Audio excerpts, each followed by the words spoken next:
नमस्कार, मैं हूं बीके सिंह और बीके लाइव टीच में स्वागत है। सहारा रिफंड पोर्टल की भुगतान की प्रक्रिया एक रहस्यमयी प्रक्रिया बन गई है और इसी रहस्य से आज हम पर्दा उठाने वाले हैं कि कैसे सहारा और सीआरसीएस दोनों मिल करके निवेशकों को भुगतान से वंचित रखना चाहती है। इसका प्रमाण मेरे पास मौजूद है जो हम इस वीडियो में आप सभी को दिखाएंगे। इसके लिए हम आपसे अनुरोध करेंगे कि इस वीडियो को अंत तक जरूर देखेंगे, साथ ही चैनल पर नए हैं तो सब्सक्राइब भी जरूर कर लेंगे।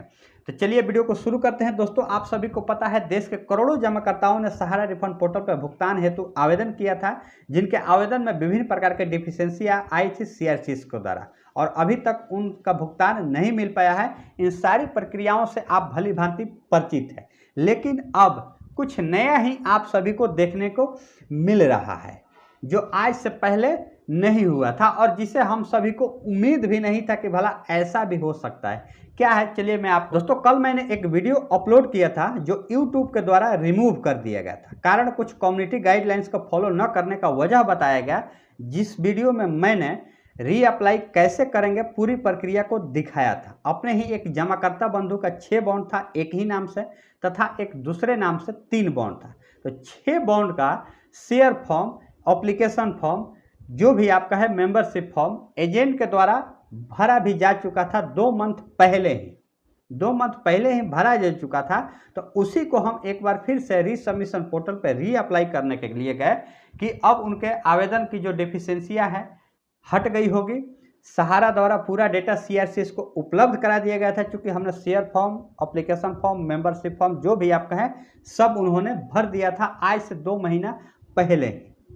लेकिन जैसे मैंने स्टेप बाय स्टेप रीसबमिशन पोर्टल पे पूरी प्रक्रिया को फॉलो करके तीसरे स्टेप तक गया, मैंने सोचा चलो समय निकाल करके हम कुछ ऐसा काम कर देते हैं और इस वीडियो को YouTube चैनल पे भी रखेंगे ताकि सभी निवेशकों को इससे कुछ जानकारियां मिलेगी कि कैसे रीअप्लाई करेंगे। लेकिन दुर्भाग्यवश जब हम तीसरे स्टेप को ओपन किए उस वक्त वहाँ दिखाया जा रहा है, जो चलिए मैं आपको दिखा देता हूँ। यहाँ पे आपको यहाँ देखने को मिलेगा, ये स्क्रीनशॉट का एक छोटा सा हिस्सा आपको दिखाऊंगा, जो सिर्फ कारण बताया गया है उसी को दिखाऊंगा, डिटेल नहीं दिखाऊंगा, नहीं तो फिर से इस वीडियो को रिमूव कर दिया जाएगा।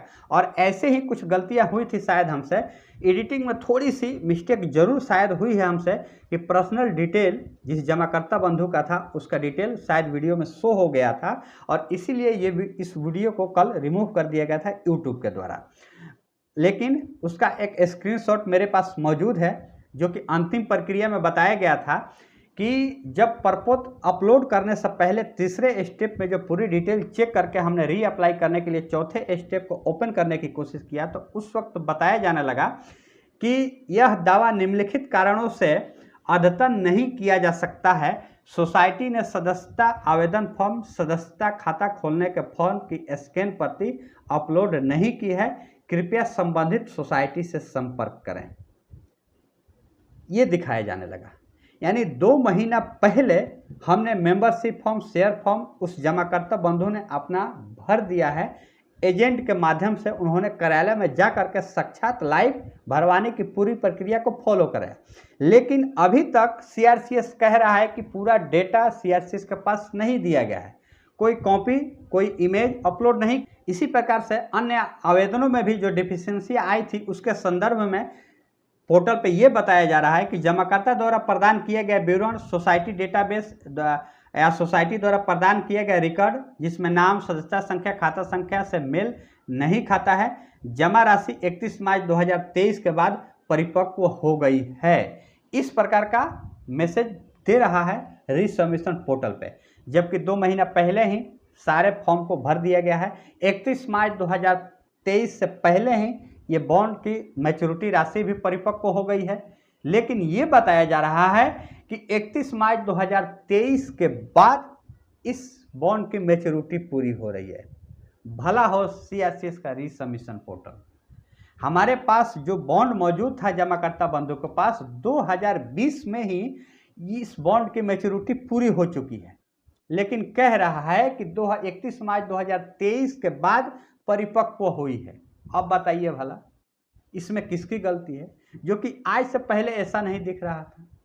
और जब मैंने कुछ और जो बॉन्डों की जब डिफिशियंसी चेक करने गया, हालांकि उसका स्क्रीनशॉट मेरे पास मौजूद नहीं है, मैं तो दुर्भाग्यवश समझिए कि इस 2 स्क्रीनशॉट को लेकर के रखा था, क्योंकि मेरे पास पूरा वीडियो था, उस वीडियो को मैंने अपलोड किया था, जो भी जानकारियाँ थी सबको बिल्कुल लाइव दिखाया था, लेकिन रिमूव कर दिया गया यूट्यूब के द्वारा। तो और जो बॉन्ड था उसका जब मैंने चेक करने गया कि उसमें क्या इस वक्त डिफिशियंसियाँ बता रहा है रीअप्लाई करने के बाद, तो दिखा रहा है कि 31 मार्च 2023 के बाद ये राशि परिपक्व हो रही है। सोसाइटी द्वारा जो मोहर लगाया गया है वो मोहर आधिकारिक नहीं है। अब बताइए, भला जिस बॉन्ड पे जो मोहर लगा है या तो सोसाइटी के द्वारा लगा है, जो कि सहारा इंडिया कंपनी थी, सहारा इंडिया का मोहर लगा हुआ है। अब हम किस सोसाइटी में पैसा जमा किए हैं, ये तो बहुत से ऐसे निवेशक बंधुओं को ये पता भी नहीं है कि भाई, उनको तो सबको पता है कि सहारा इंडिया में हमने पैसा निवेश किया था। उनको तो सोसाइटी के बारे में तब पता चला जब उनका भुगतान नहीं मिल पाया और इसके बारे में उन्होंने छानबीन करने की कोशिश की, तब पता चला। तो कुछ इस प्रकार से विचित्र तरीके से डिफिशियंसी इस वक्त बताया जाने लगा है, कारण बताया जाने लगा है रिसबमिशन पोर्टल पे। और अब ये जो आप देख रहे हैं कि जमाकर्ता द्वारा प्रदान किया गया या फिर पूरा डिटेल जो अब तक सहारा द्वारा सीएसएस को नहीं प्रदान किया गया है, तो आखिर क्यों? यही मैं आपको दिखाना चाहता था कि 2 महीना पहले जब हमने शेयर फॉर्म को भर दिया है, एप्लीकेशन फॉर्म को भर के जमा कर दिया गया लाइव जा करके वहां पे, फिर 2 महीना हो चुके हैं, क्यों सहारा अभी तक सीआरसीएस को नहीं सौंपी है इमेज? सारे बॉन्डों में दिखाया जाना, 6 बॉन्ड था, 6 बॉन्ड में ही इसी प्रकार के कारण बताया गया। किसी भी बॉन्ड को डेटा अपलोड करने की बात नहीं कही गई ताकि हम रीअप्लाई कर दें, नेक्स्ट चौथा स्टेप खुल जाता, फिर उसी फॉर्म को हम अपलोड करते, एक बार फिर से रीसबमिट कर देते, ओके हो जाता। लेकिन दुर्भाग्यवश ऐसा हुआ नहीं। क्यों? क्या वाकई में सहारा अभी तक डेटा सीआरसीएस को उपलब्ध नहीं करा पाई है? जबकि इससे पहले, बहुत पहले एक पत्र द्वारा यह बताया गया था कि पूरा डेटा सहारा ने सीआरसीएस को सौंप दिया है। फिर आज ऐसी परिस्थिति क्यों? जिनका मेंबरशिप फॉर्म, शेयर फॉर्म नहीं भरा गया है उनका तो चलो हम मान लेते हैं, लेकिन जिनका भरा गया है 2 महीना हो चुका है, भाई कितना टाइम लगता है? जब हमने पूरे प्रपत्र को कार्यालय के माध्यम से भर दिया गया है, तो फिर आपको उस डेटा पे अपलोड करने में दिक्कत क्या आ रही है? अगर अपलोड कर दिए हैं तो सीआरसीएस की यहाँ गलती है, नहीं किए हैं तो सहारा की गलती है। यानी दोनों मिल करके खिचड़ी पका रहे हैं, जिससे निवेशकों को भुगतान से दूर रखा जा सके। निवेशक बंधु का साफ कहना था कि हमने बहुत उम्मीद लगा करके, बहुत भाग दौड़ करके, एजेंट से संपर्क करके हम गए वहां पे और मेरा नाम लिस्ट में शामिल था और हमने शेयर फॉर्म को भरवाया। लेकिन आज 2 महीना हो गए, भुगतान से बिल्कुल नदारद। अभी तक 10,000 रुपये भी नहीं आया है, जबकि उस जमाकर्ता बंधु का छोटी राशि भी थी, बड़ी राशि भी थी। इसीलिए मैं कह रहा हूं कि सहारा और सीआरसीएस दोनों मिल करके निवेशकों को भुगतान से वंचित रखना चाहती है, जो आज निवेशकों के साथ बिल्कुल अन्याय है। अपनी जेब की गाढ़ी कमाई एक बार फिर से रीअप्लाई करने के लिए और आवेदन करने के लिए 100, 200, 400, 500 रुपये लगा करके उन्होंने अप्लाई किया, लेकिन भुगतान के नाम पे डिफिशियंसी दिया गया। और अब जो विचित्र प्रकार के डिफिशियंसियाँ देखने को मिल रही है, जिससे निवेशकों का भुगतान कतई संभव नहीं हो सकता है। और जिस प्रकार से ये धीमी प्रक्रिया आज तक महीनों हो गए, अभी तक डेटा सीएसएस को उपलब्ध नहीं कराया गया है, इससे ये साफ होता है कि भुगतान देने की मंशा कतई नहीं दिख रही है। लेकिन हम ऐसे ही आवाज़ उठाते रहेंगे, इसकी पूरी पोल खोलते रहेंगे। हाँ, हमने सहारा रिफंड पोर्टल का समर्थन जरूर किया था, आज भी मैं कह रहा हूँ, लेकिन शुरू में हमें ये नहीं पता था कि सहारा और सीएसएस दोनों मिल करके इतनी जटिल प्रक्रिया अपनाएगी, जिससे निवेशक को भुगतान मिलना संभव नहीं हो पाया।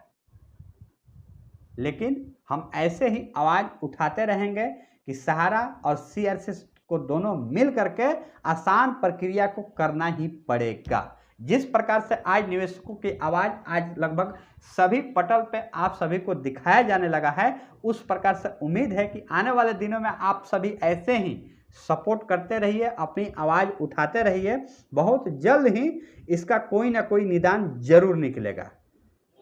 ऐसे ही जानकारी के साथ मिलेंगे नेक्स्ट वीडियो में, तब तक के लिए जय हिंद।